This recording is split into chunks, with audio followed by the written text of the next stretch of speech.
जगन्नाथ जी के भक्त परमेष्ठी दर्जी की कथा। दिल्ली में लगभग 400 साल पहले काले रंग का परमेष्ठी नाम का कुबड़ा दर्जी रहता था। इसकी पत्नी का नाम विमला था।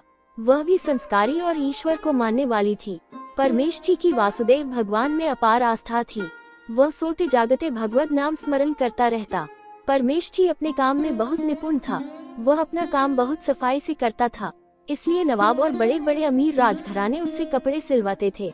यहाँ तक कि दिल्ली के बादशाह को भी उसके सिले कपड़े बहुत पसंद आते थे।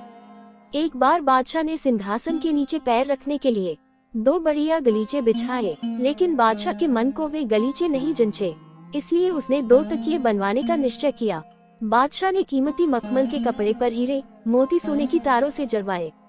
बादशाह चाहता था कि इस बहुमूल्य कपड़े से सुंदर तकिए बने, इसलिए उसने परमेष्ठी को बुलाकर कहा कि यह बहुत कीमती कपड़ा है, इससे तुम बड़े ध्यान से मेरे लिए 2 बढ़िया तकिए बना कर दो।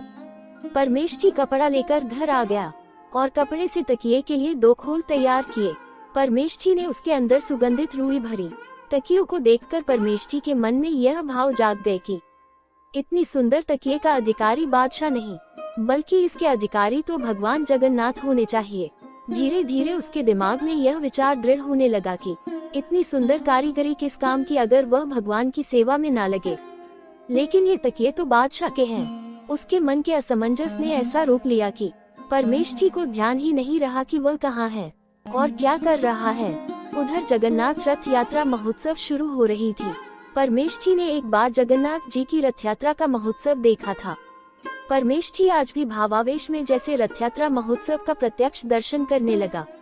परमेष्ठी देख रहे हैं कि जगन्नाथ जी रथ पर विराजमान हो रहे हैं और हजारों की संख्या में उनके भक्त रथ की रस्सी को पकड़कर खड़े हैं।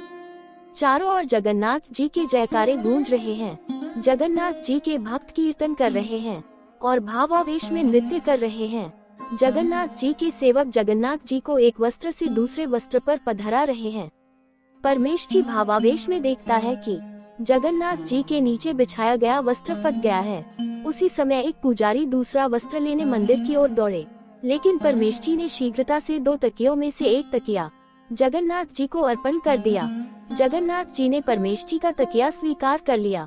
दर्जी भाव विभोर होकर नाचने लगा।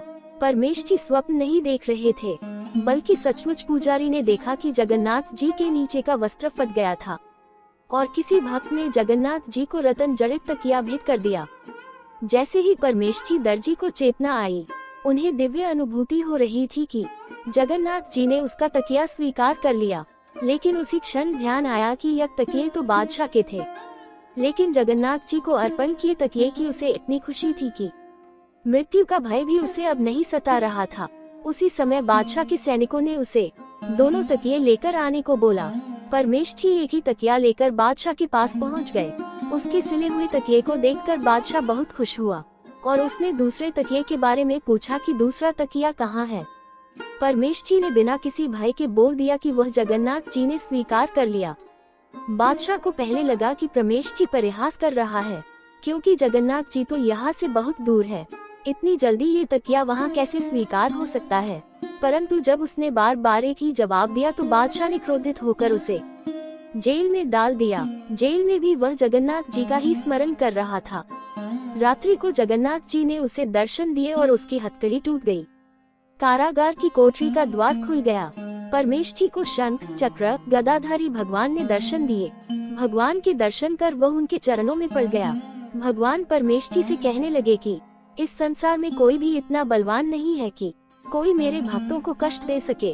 भगवान उसे बंधन मुक्त करके अंतर ध्यान हो गए। उधर बादशाह के स्वप्न में एक बड़ा भयंकर पुरुष आया, मानो साक्षात्कार महाकाल अपना दंड उठाए इसे पीट रहे हैं।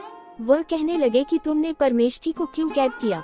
बादशाह डर के मारे पसीने से तरबतर होकर उठ गया और उसका पूरा शरीर कांप रहा था और उनका बदन दर्द कर रहा था। शरीर पर चोट के निशान नजर आ रहे थे। सवेरा होते ही उसने मंत्रियों को अपना स्वप्न सुनाया और तुरंत ही परमेष्ठी को मिलने कैदखाने में पहुंच गया। परमेष्ठी ध्यान मग्न बैठा था और उसकी हथकड़ी टूटी हुई है। उसके शरीर से अलौकिक प्रकाश निकल रहा है और ध्यान टूटने पर वह व्याकुल होकर रोने लगा।